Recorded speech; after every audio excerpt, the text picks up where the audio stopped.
प्रिय छात्र छात्राओं, कैसे हैं। मैं डॉक्टर धर्मेंद्र कुमार राम, सहायक प्राचार्य इतिहास, लक्ष्मी नारायण, रामेश्वर संस्कृत महाविद्यालय, जयदेवपट्टी, दरभंगा। मैं आज ऑनलाइन टीचिंग के माध्यम से शास्त्री प्रथम खंड के छात्र छात्राओं के लिए मध्यकालीन भारतीय इतिहास के अंतर्गत मोहम्मद बिन तुगलक, जो तुगलक वंश के शासक थे, उसकी विभिन्न नीतियों का वर्णन करेंगे। मोहम्मद बिन तुगलक तुगलक वंश का एक विद्वान व महान शासक था। तुगलक वंश की स्थापना गयासुद्दीन तुगलक ने की थी। तुगलक वंश का शासनकाल 1320 से लेकर 1414 ईस्वी तक माना जाता है। मोहम्मद बिन तुगलक सल्तनत कालीन भारतीय इतिहास का सर्वाधिक विद्वान शासकों में से एक था, जिसके शासनकाल का भारतीय इतिहास में एक विशेष महत्व है। मोहम्मद बिन तुगलक के शासनकाल की सबसे महत्वपूर्ण विशेषता उसके द्वारा अपनाई गई नवीन, परिवर्तनकारी और प्रगतिशील नीतियाँ थी, जो कभी भी अलाउद्दीन खिलजी की नीतियों के समान सफल नहीं रही, जिसके परिणाम स्वरूप न केवल सल्तनतकालीन इतिहासकारों के बीच बल्कि आधुनिक इतिहासकारों के बीच भी मोहम्मद बिन तुगलक की नीतियों को लेकर विवाद व मतभेद रहा है।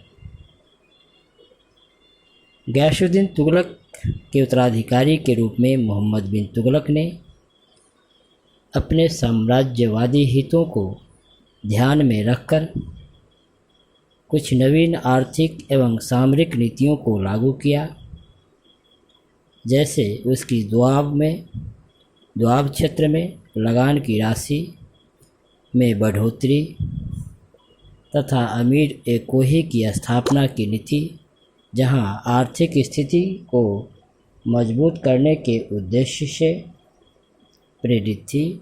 वहीं दूसरी ओर मोहम्मद बिन तुगलक द्वारा राजधानी परिवर्तन अर्थात दिल्ली से देवगिरी और देवगिरी से पुनः दिल्ली की गई थी। इसके अलावा खुरासान अभियान, कराचील अभियान की नीति सामरिक उद्देश्य से प्रेरित थी। इसी प्रकार मोहम्मद बिन तुगलक ने अंतर्राष्ट्रीय स्तर पर चांदी की कमी के दबाव को कम करने के उद्देश्य से सांकेतिक मुद्रा प्रणाली को अपनाया, लेकिन दुर्भाग्य से उसकी सभी नीतियां असफल रही, जो मुख्यतः उसकी व्यक्तिगत कमजोरियों एवं परिस्थितियों की प्रतिकूलता का परिणाम थी। मोहम्मद बिन तुगलक अलाउद्दीन खिलजी के समान अखिल भारतीय साम्राज्य स्थापित करने का उद्देश्य रखता था। इसके लिए उसे एक बड़ी धनराशि की आवश्यकता थी। अतः धन प्राप्ति के उद्देश्य से मोहम्मद बिन तुगलक ने न केवल दोआब क्षेत्र में लगान की राशि में बढ़ोतरी की, बल्कि राजधानी भी परिवर्तित की। हालांकि राजधानी परिवर्तन के उद्देश्य को लेकर इतिहासकारों के बीच आज भी मतभेद है, लेकिन सूक्ष्म दृष्टि से अवलोकन करने पर ऐसा लगता है कि मोहम्मद बिन तुगलक ने साम्राज्य के उत्तर पश्चिम भाग, जो मंगोल आक्रमण से ध्वस्त हो चुका था, के बदले समृद्ध दक्षिण को अधिक महत्व दिया। वह अपनी आर्थिक स्थिति को मजबूत करने के लिए दक्षिण की अपार संपत्ति, सोना, चांदी, बहुमूल्य रत्न तथा अन्य संसाधनों को प्राप्त करने का उत्सुक था।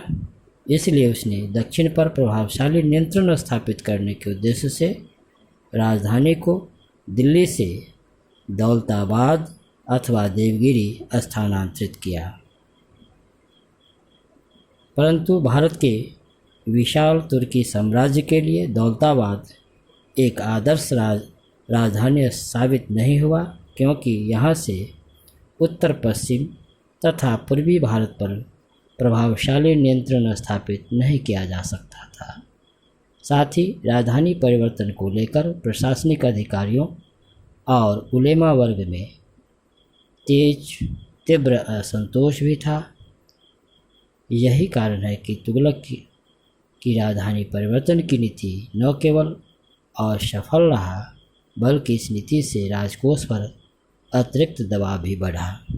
तो बच्चों, आज हम लोग मोहम्मद बिन तुगलक के द्वारा अपनाई गई विभिन्न नीतियों के बारे में हम लोग चर्चा की। धन्यवाद।